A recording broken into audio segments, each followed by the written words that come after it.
তেলিয়ামুড়ার কপালীটিলা গ্রামে আবারও বন্য হাতির পাল আক্রমণ করে একটি গরু মেরে ফেলে। গ্রামবাসীদের অভিযোগ, জানানোর পরেও সরকারি কোনো কর্মকর্তা গরু নিতে আসেনি বলে অভিযোগ।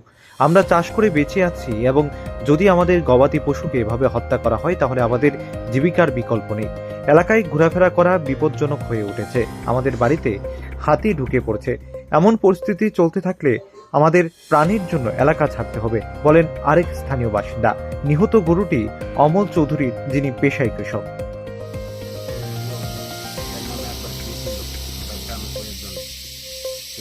এইরকম হলে আমরা কি গ্রাম কাজ আমরা তো কৃষিকাজ করে চলি, কৃষিকাজ গরু পালন করে চলি। তাহলে এইভাবে হইলে আমরা কেমনে বাঁচুন, কেমনে থাকুন এই জায়গা? তারা তো এখনো প্রশাসন হয়েছে না, ফরেস্ট রোপণ করাইছে, ফরেস্টর হাওয়া হয়েছে না, কি হয়েছে না। এই গরু ডালে আমরা যেন কতক্ষণ বয়ে থাকুন, এইভাবেই চলছে এই গ্রাম। আমরা কি চাইতেছেন আপনারা? কি চাইতেছি, এই আতি সরানের ব্যবস্থা চাইতেছি। তাহলে আমরা তো এখান থেকে উঠে যেমন লাগবো এরকম এলাকার মানে যারা স্থানীয়রা আছে, নেতৃত্বরা বা এলাকার বিধায়ক, তারাও জানানো হয়েছেন ব্যাপারটা? তারারে তো জানানো হয়েছে, আমরা ফরেস্ট রোপণ করছি, এরপরে তোমার ইয়ে রোপণ থানা তো জানাইছি, কেউ তো হন বলতো আইতাছে না।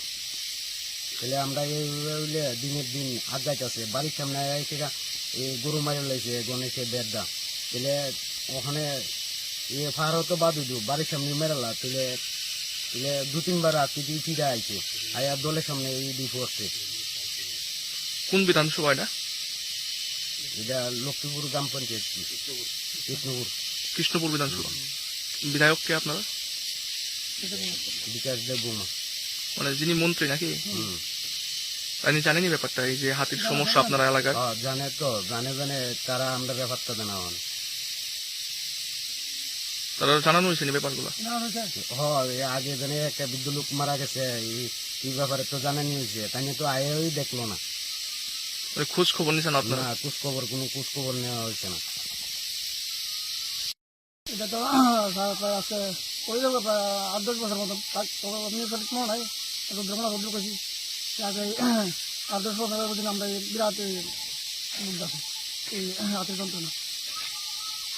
আপনারা কি চাইতেছেন? আমরা তো চাইতেছি আমরা যাতে এখানে আমরা হচ্ছে পাহাড়ের উপর নির্ভরশীল, আমরা কৃষিকাজ করি। আমরা যদি পাহাড়ের উপরে যদি কৃষিকাজ না করতাম আমরা কিন্তু জীবিকা নির্ভর হইতো না, বা আমরা যে পরিবার আছে পরিবার একদম পুরো ধ্বংস হয়ে যাবো। আসে না যে আমরা পাহাড় ছেড়ে হয়ে গেছে অন্য জায়গায় গেছে, আমরা বসবাস করে কোনো কিছু একটা করে আমরা খাইতে পারবো, তাও আমরা দেওয়া সম্ভব না। তো আমরা চাইতেছি আমরা একদিন আজকে প্রায় 80-90 বছর ধরে বুঝি আমরা বাধ্যতা এখানে আইছিল, এখানে বসবাস করছে। তা আমরা চাইতেছি একটা শান্তি শৃঙ্খলা আমরা তো এখানে বাঁচতাম পারি। এই দিনে একটা সরকার কিছু একটা করুক, যাতে আমরা যাতে এখানে থাকতে পারি বা ইয়ে করতে পারি। এলাকার স্থানীয় বিধায়ক থেকে শুরু করে স্থানীয় নেতৃত্বরা জানানো হয়েছে ব্যাপারে? তারা কি উত্তর কি? তার উত্তর কি, তারা তো সরাই বছরে আমরা কোথায় যাচ্ছি এই চলছে। সরাম করতে করতে তো বুঝিনি আমরা কাম তো শেষ।